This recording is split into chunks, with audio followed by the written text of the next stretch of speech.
Varicose veins కి సరైన చికిత్స కోసం సంప్రదించండి ఎవిస్ హాస్పిటల్.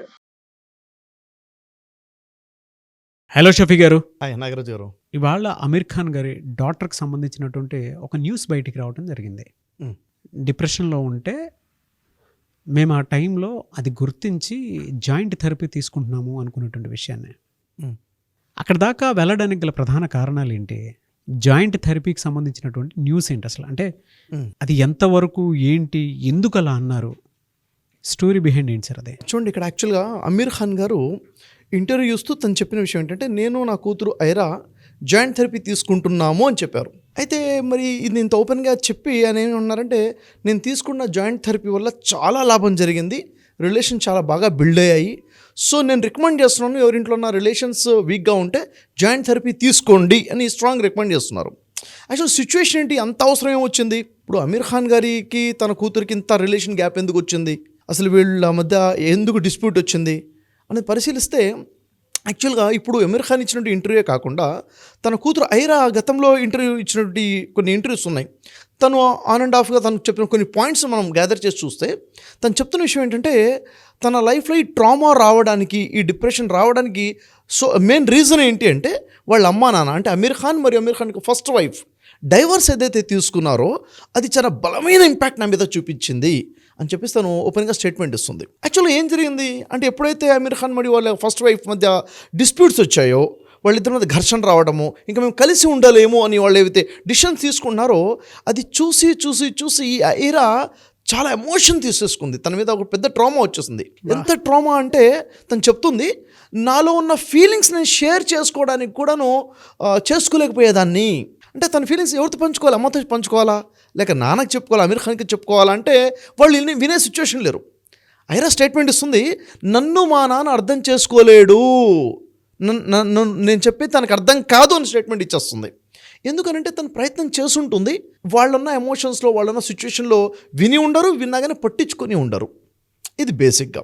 ఇంకా చెప్పే విషయం ఏంటంటే, తను చెప్తుంది తన సిచ్యువేషన్ ఎలా అయిపోయిందంటే, తన యొక్క ఫీలింగ్ చెప్తుంది ఏమని, నన్ను ఎవరైనా కేర్ చేయాలంటే, నన్ను ఎవరైనా ప్రేమించాలంటే నేను సాడ్గా ఉంటే నన్ను ప్రేమిస్తారు, నన్ను ఇష్టపడతారు, సో నా ఫేస్ ఫీలింగ్ సాడ్గా మార్చుకుని ఉంటాను అంటుంది. అంటే చూడండి, అసలు కేరింగ్ మిస్ అయింది, లవ్ అండ్ అఫెక్షన్స్ మిస్ అయ్యాయి. ఎప్పుడు కేర్ చేస్తారట? నేను ఈ విధంగా ఉంటే, చాలా బాధగా ఉంటో, ఏదో సాడ్గా ఉంటే, విచారంగా ఉంటేనే ఏమైంది అని పలకరిస్తారు. అలా పలకరింపు తను కోరుకుంటుంది. ఆ పలకరింపు కోరుకోనే తరుణంలో తను సాడ్గా యాక్టింగ్ చేయడం కూడా మొదలుపెట్టింది. సో సాడ్ కదా సార్, అసలు చాలా బాధాకరమైన విషయము. తను విడిపోతే పిల్లలు ఎంత మానసిక క్షోభకు గురవుతారని చాలా చాలా మానసిక క్షోభ చెప్పుకోలేరు. ఇప్పుడు తన ఫ్రెండ్స్కి ఏమైనా షేర్ చేసుకుందామంటే ఏమైనా చెప్పుకుంటుంది, అమ్మ నాన్న కొట్టుకుంటున్నారు, తిట్టుకుంటున్నారు, గొడవ పడుతున్నారని చెప్పుకోలేదు. చెప్పుకుంటే మళ్ళీ అక్కడి నుంచి వచ్చే సపోర్ట్ ఏమంటే చెప్పండి, అర్థం కాక తను అంటుంది, నేను ఏడుస్తూ ఏడుస్తూ ఏడుస్తూ అలా రోజులు తరబడి ఉండిపోయాను రూమ్లో ఒక్కదాన్నే అని చెప్తూ, నిద్ర పడితే ఒక రోజు మొత్తం నిద్రపోయేదట. అంటే ఆ యాంగ్జైటీ ప్లస్ ఆ డిప్రెషన్ చూసారు ఎంత బాధాకరమైన విషయమో. ఇంకా ఆ తర్వాత తన ఎంతగా యాంగ్జైటీలో వెళ్ళిపోయి ఎంతగా ఆలోచిస్తుందంటే, దాదాపు 4 రోజులు భోజనం చేయకుండా ఉన్న రోజులు కూడా ఉన్నాయి, ఉన్న సమయం కూడా గడిచింది. 4 days వరకు ఏమి ఇంటెక్ తీసుకోలేదు. అంటే తనకి ఆకలి అర్థం అవ్వట్లేదు, ఆకలి లేదు. ఇంకేముంటుంది, నేను సైకలాజికల్గా డిస్టర్బ్ అయిపోయి ఉన్నాను అన్న విషయం కూడా నాకు అర్థం కాలేదు, ఎవరు గుర్తించలేదు కూడా. అంటే ఏదో గొడవల్లో ఉన్నారు, ఎవరు పట్టించుకునే సిచ్యువేషన్ లేరు. నాకు అర్థమయ్యి నేను ఈ ప్రాబ్లంలో ఉన్నానని తెలుసుకొని మెడికేషన్ తీసుకొని స్టార్ట్ చేయడం మొదలైంది. అంటే ఈ ట్రామాలో ఈ ఎపిసోడ్స్ ఏవైతున్నాయో ఎవ్రీ 8 to 10 months ఒకసారి స్ట్రాంగ్గా ఇలాంటి ఎపిసోడ్స్ వస్తున్నాయి. ఒక యూనివర్సల్ హీరో డాక్టర్కి ఇలా అయిందనంటే కామన్ మ్యాన్ పరిస్థితి విషయం కాదండి, ఇది చాలా పెద్ద విషయం. అంటే 4 గోడల మధ్య జరిగేటువంటి ఒక ఫ్యామిలీలో రిలేషన్స్, ఎందుకంటే ఇక్కడ ఎమోషన్స్ క్యారీ ఫార్వర్డ్ అవ్వడం చాలా ఇంపార్టెంట్. ఒక వ్యక్తి యొక్క ఎమోషన్స్ని వేరే వాళ్ళు వాల్యూ ఇవ్వగలగాలి. ఎప్పుడైతే దాన్ని ఇగ్నోర్ చేయబడతామో ఇంత స్ట్రాంగ్ డిప్రెషన్లోకి వెళ్ళే అవకాశం ఉంటుంది. ఇది లీడ్స్ టు సూసైడ్ కూడాను. కాబట్టి ఇలాంటి సిచ్యువేషన్లో అమీర్ ఖాన్ చెప్తున్న విషయం, నేను జాయింట్ థెరపీ తీసుకుంటున్నాను. అమీర్ ఖాన్ ఇంకో విషయం చెప్పారు. ఏం చెప్పారంటే, నా డాటర్ నాకు స్ట్రాంగ్గా రికమెండ్ చేసింది, సజెస్ట్ చేసింది జాయింట్ థెరపీ తీసుకుందామని చెప్పేసి. అంటే ఆ తర్వాత ఏమైందంటే, ఆ పాప రియలైజేషన్ అయిపోయి ఇది మెంటల్ ఇల్నెస్ అని చెప్పి దాంట్లో నుంచి ఎలా బయటపడాలో తను రీసెర్చ్ చేసింది, మెడికేషన్ తీసుకోవడము. ఇంకా ఇలాంటి ఫీలింగ్స్ ఉన్న వాళ్ళ కోసమే రీహాబిలిటేషన్ సెంటర్ కూడా ఎస్టాబ్లిష్ చేసింది. తను బయటపడాలి, ఇలా ఇంకెవరు బాధపడకూడదు, మీ ఎమోషన్స్ ఏమన్నా హట్ అయి ఉంటే మాకు షేర్ చేసుకోండి, మేము వింటాము అని చెప్పేసి. ఇక్కడ నాన్నకి విషయంలో నన్ను మా నాన్న అర్థం చేసుకోలేడు, అర్థం చేసుకోడని స్టేట్మెంట్ ఇస్తుంది. నాన్నతో చెప్పిన విషయం ఏంటంటే జాయింట్ థెరపీ తీసుకుందాము అని చెప్పడం జరిగింది. కూతురు చెప్పింది కాబట్టి అమీర్ ఖాన్ జాయింట్ థెరపీ తీసుకుంటున్నాడు. ఇప్పుడు చెప్తున్న విషయం ఏంటంటే చాలా రిజల్ట్స్ ఉన్నాయి, నేను నా కూతురికి దగ్గర అయ్యాను, నాకు అర్థమవుతుంది, మా ఇద్దరి మధ్య బాండింగ్ పెరుగుతుంది. సో అప్పుడు తను చెప్తున్నారు అందరికి కూడాను, ఎక్కడైనా ఈ ప్రాబ్లమ్స్ ఉంటే మీ ఫ్యామిలీస్లో ఉంటే ఈ జాయింట్ థెరపీ తీసుకోండి అని సజెస్ట్ ఏంటి సార్ అంటే ఇస్తున్నారు. బెనిఫిట్ ఏంటి సార్, దీనివల్ల వచ్చేటువంటి బెనిఫిట్ ఏంటి? చూడండి నాగరాజు గారు, ఇప్పుడు జాయింట్ థెరపీ అనేది ఏంటంటే ప్రతి వ్యక్తి యొక్క జీవితం, ఉదాహరణకి మన ఇండియా ఉంది, ఇండియా అనేది ఒక ఫ్యామిలీ సిస్టమ్ కదా, ఇక్కడ కుటుంబ వాతావరణం ఉంది, మన వ్యవస్థ, కుటుంబ వ్యవస్థ ఇది ఇక్కడ ఉంది, అదే బ్యాక్బోన్ మన ఇండియా కూడాను.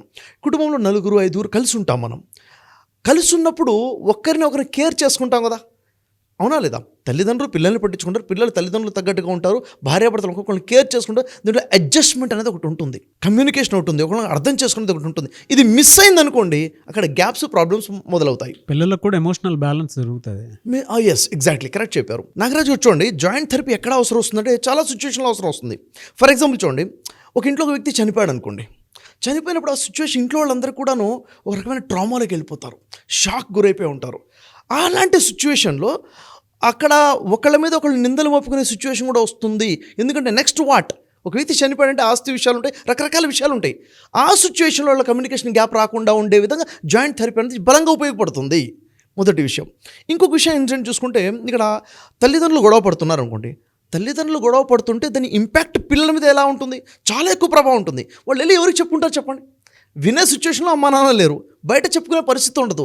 ఈ సిచ్యువేషన్లో జాయింట్ థెరపీ చాలా పవర్ఫుల్ థెరపీ, వాళ్ళకి అర్థమయ్యేటట్టు చేయడానికి, వాళ్ళని ఇంపాక్ట్ పడకుండా ఉండడం కోసం ఉపయోగపడుతుంది. ఇలా చాలా సిచ్యువేషన్స్ ఉంటాయి. ఫర్ ఎగ్జాంపుల్ చూడండి, ఒక ఇంట్లో ఒక వ్యక్తి ఏదైనా సిచ్యువేషన్లో ఫెయిల్ అయిపోయి, లవ్ ఫెయిల్యూర్ కానివ్వండి, లేకపోతే ఎడ్యుకేషన్లో ఎక్కడో ఫెయిల్యూర్ కానివ్వండి, ఒక రకమైన డిప్రెషన్లోకి వచ్చేసాడు, బాధపడుతున్నాడు, ఐసోలేట్ అయిపోయి ఉన్నాడు. ఈ సిచ్యువేషన్లో ఆ ఫ్యామిలీ సపోర్ట్ అతనికి చాలా అవసరం ఉంటుంది. ఆ టైంలో అర్థం చేసుకోవాలి, వాడు డిప్రెషన్లో ఉన్నాడు విషయం వీళ్ళు అర్థం చేసుకొని వాడికి సపోర్ట్ ఇవ్వగలగాలి. ఈ టైంలో అతనికి వీళ్ళు ఎలా సపోర్ట్ చేయాలి, వీళ్ళు ఎలా బిహేవ్ చేయాలి, ఎలా కమ్యూనికేట్ చేయాలి అన్నది ఈ థెరపీ అనేది వాళ్ళకి యూజ్ అయ్యే విధంగా చేస్తుంది. ఇంకా చూడండి, ఈరోజు సిచ్యువేషన్ చూసుకున్నట్టయితే ఈరోజు రకరకాల యాప్స్ వచ్చేసాయి. కుర్రాడు ఈరోజు టీనేజర్స్ కానివ్వండి, కాలేజ్ గోయింగ్ పిల్లలు కానివ్వండి, టెంప్ట్ అయిపోయి ఎవరో మాటలు వినేసి మోసపోయి ఎక్కడో ఇన్వెస్ట్ చేస్తారు. యాప్స్ దగ్గర బెట్టింగ్ యాప్స్ వచ్చేసి ఇన్వెస్ట్ చేసిన తర్వాత వాళ్ళు తప్పు చేస్తారు, డబ్బులు కోల్పోయిన విషయం వాళ్ళకి అర్థమైపోతుంది. ఎట్లా బయటపడాలి, ఇంకెక్కడో అప్పు తీసుకొస్తాడు, మళ్ళీ రెక్కపోతాడు. ఆ సిచ్యువేషన్లో నేను మోసపోయాను, ఇంకేం చేయాలి అర్థం కాని సిచ్యువేషన్లో ఇండ్లు వదిలిపెట్టి పారిపోతాడు, లేకపోతే ఇంకేదో పెద్ద క్రైమ్ చేస్తాడు, లేకపోతే డిప్రెషన్లోకి వెళ్ళిపోతేనేమో వాడు భయపడి చనిపోయే అవకాశం ఉంటుంది, సూసైడ్ చేసుకునే అవకాశం ఉంటుంది. ఈ సిచ్యువేషన్లో కుటుంబ సభ్యులు అసలు వాడి సిచ్యువేషన్ అర్థం చేసుకోవాలి. ఎందుకు, అక్కడ బిహేవియర్ చేంజ్ వచ్చిందిగా, సైలెంట్గా ఉంటున్నాడు, ఇంటికి దూరంగా ఉంటున్నాడు, వాడి బిహేవియర్ వచ్చి చేంజ్ గమనించి వాడికి సరైన కౌన్సిలింగ్ ఇవ్వగలిగి కమ్యూనికేట్ చేసి ఆ గ్యాప్ని ఫుల్ఫిల్ చేయాలి. ఇలాంటి సిచ్యువేషన్లో కూడా ఈ థెరపీ చాలా బలంగా ఉపయోగపడుతుంది. ఎలా కేర్ చేయాలి, ఎలా టేక్ కేర్ చేయాలి అనే విషయాలలో చాలా సందర్భాలు గమనించండి. ఈరోజు ఇంట్లో ఎవరైనా ఒక వ్యక్తి ఉంటాడు, ఈ వ్యక్తి నాకు వ్యతిరేకంగా నా కుటుంబం ఉంది అంటే, నా కుటుంబంలో ఉన్న ఈ నలుగురు యొక్క బిహేవియర్ వల్ల నాకు ఇబ్బంది జరుగుతుంది అని ఒక వ్యక్తి ఫీల్ అవుతుండొచ్చు. లేకపోతే ఈ వ్యక్తి వల్లనే కుటుంబం మొత్తానికి ఇబ్బంది జరుగుతుందన్న ఫీలింగ్ కూడా ఉండొచ్చు. ఈ సిచ్యువేషన్ని క్లారిటీ ఇచ్చేది ఎవరు? కలిసి కూర్చొని మాట్లాడుకున్నారు అండి, క్లారిటీ రావచ్చు, లేకపోతే ఇంకా ఉద్రిక్త స్థితికి వెళ్ళిపోవచ్చు ప్రాబ్లం. అలాంటి సిచ్యువేషన్లో ఈ థెరపీ అనేది ఉపయోగపడుతుంది. Family therapy, talk therapy, joint therapy అని మనం పిలుస్తాం. ఈ థెరపీ యూజ్ అవుతుంది. మరొకటి ఏంటంటే జనరేషన్ గ్యాప్స్ ఉన్నాయండి. మొత్తం ఒక జనరేషన్ ఉంది, వాళ్ళ పిల్లలు అంటే తాతయ్య ఉన్నాడు, మనవడు ఉన్నాడు అనుకుందాం. వాళ్ళ ఆలోచనలు వేరు, వీళ్ళ ఆలోచనలు వేరు. అయితే తన ఆలోచన తగ్గట్టుగా మోడర్న్గా ముందుకెళ్ళిపోతే కమ్యూనికేషన్ గ్యాప్ వస్తుంది, రిలేషన్స్ బ్రేక్ అయిపోతాయి కదా. ఈ టైంలో అసలు వీడు ఎందుకు ఇలా అనుకుంటున్నాడో వాళ్ళ పెద్ద జనరేషన్లో ఉన్న వాళ్ళకి కలిసి చెప్పగలగాలి, కూర్చొని మాట్లాడగలగాలి. అక్కడ ఏమవుతుందంటే ఈగోస్ అడ్డం వస్తాయి, జలస్ ఫీలింగ్స్ కొంతమందికి ఉండొచ్చు, ఈ గ్యాప్ వస్తుంది. అంటే కమ్యూనికేషన్ ఓపెన్ చేసుకునే సిచ్యువేషన్ రాదు. ఈ థెరపీ ఏం చేస్తుందంటే ఓపెన్ కమ్యూనికేషన్కి అవకాశాన్ని కల్పిస్తుంది, పాజిటివ్ ఎన్విరాన్మెంట్ క్రియేట్ చేస్తుంది. సో ఓవరాల్గా నేనేమంటానంటే మానవ సంబంధాలు మెరుగుపడటం కోసమైనా కానీ, అభిప్రాయ భేదాలు దూరం అవడం కోసమైనా కానీ, మనుషుల మధ్య గ్యాప్స్ తగ్గడం కోసమైనా కానీ జాయింట్ థెరపీ చాలా బలంగా యూజ్ అవుతుందండి. చెప్తుంటే నాకు ఎమోషనల్గా చాలా అనిపించిందండి. వాళ్ళ పిల్లలు ఐసోలేట్ అయిపోయి బయట వాతావరణంలో జరిగేటువంటి కొన్ని ఇన్ఫ్లుయెన్సెస్ వలన వీళ్ళ జీవితాలు నాశనం చేసేసుకుంటుంటారు. అవును, ఇంట్లో చెప్పుకోలేరు, బయట ఎవరికైనా చెప్పుకుందాం అనుకుంటే ఎలా ఉంటుందో తెలియదు. అదే ఇన్సిడెంట్ 10 రకాలుగా 10 చోట్ల వెళ్ళిపోతూ ఉంది. అవును, మెంటల్ ట్రామాలోకి వెళ్ళిపోతూ ఉంటారు పిల్లలు కూడా. ఎగ్జాక్ట్లీ. వాళ్ళందరికీ కూడా ఈ వీడియో వాళ్ళ స్కూల్స్ కానీ కాలేజెస్లో కానీ కనుక మీరు ప్లే చేసి చూపిస్తే జాయింట్ థెరపీ అవసరం. ఈవెన్ టీచర్స్ అయినా సరే మీరు పిల్లలకి ఆ విషయాన్ని తెలియచేయండి. ప్రతి ఆడపిల్ల కూడా సార్ తెలియకుండానే చాలా అబ్యూస్కి గురవుతూ ఉంటుంది. అవును, కొన్నిసార్లు ఇంట్లో వాళ్ళకి చెప్పొచ్చు, చెప్పలేకపోవచ్చు. నాకు చదువు ఆపేస్తారేమో, లేదంటే నేను ఇలా చేశానని చెప్పేసి అనుకుంటే తెలిస్తే ఎలా ఉంటుందో ఫ్యూచర్ అనేటువంటి భయం, అదే తప్పు అనుకుంటారేమో అనేటువంటి భయాందోళన డెఫినెట్గా ఉంటుంది. అవును, వాళ్ళందరికీ కూడా ఈ వీడియో డెఫినెట్గా ప్రతి స్కూల్స్ కాలేజెస్లోనూ రీచ్ అయ్యేలాగానే మీరు చెప్పినటువంటి విషయాలు చాలా బలంగా అర్థమయ్యాయి. ఎవరైనా సరే మీ దగ్గరికి కౌన్సిలింగ్కి వద్దాము అనుకున్నటువంటి వాళ్ళు విత్ జాయింట్ థెరపీ అవును, ఆ థాట్ తోటి వద్దాము అనుకున్నటువంటి వాళ్ళకి మీరు టైం ఇస్తారా? ఎలా? తప్పకుండా ఇద్దామండి. ఏదైతే మన నెంబర్ ఉందో వాళ్ళు కాంటాక్ట్ చేస్తే వాళ్ళ జాయింట్ థెరపీకి మనం అవకాశం ఇద్దాము. వాళ్ళ ప్రాబ్లం రిజాల్వ్ చేద్దాం, రిలేషన్ బిల్డ్ అయ్యే విధంగా చేద్దాం. లైఫ్లో వాళ్ళని నిలబెట్టడమే మన బాధ్యతగా ఉంది. సో ఖచ్చితంగా మనం టైం ఇద్దాం వాళ్ళ కోసం. డెఫినెట్గా సార్. నివేస్ సార్, థ్యాంక్ యూ అండి. Thank you so much Shafi గారు. Welcome, thank you very much.